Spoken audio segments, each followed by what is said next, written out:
ഇടവപ്പാതിയിൽ കുളി കഴിഞ്ഞു കടമ്പിൻ പൂചൂടും ഗ്രാമഭൂവിൽ പച്ചോലക്കുടയ്ക്കുള്ളിൽ നിന്നൊളിഞ്ഞു നോക്കും കൈതപ്പൂ പോലെ.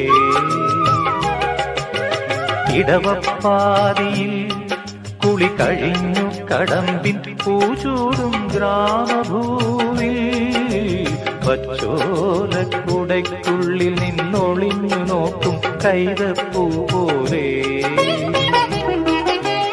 ആരെയോ തിരയുന്ന സഖിയും പാതയിൽ കിടയുന്ന മിഴിയും ഓർമ്മകൾ പൂവിടും നിമിഷം ധന്യം. ഏതോ കിളിനാദമിൻ കരളിൽ മധുമാരി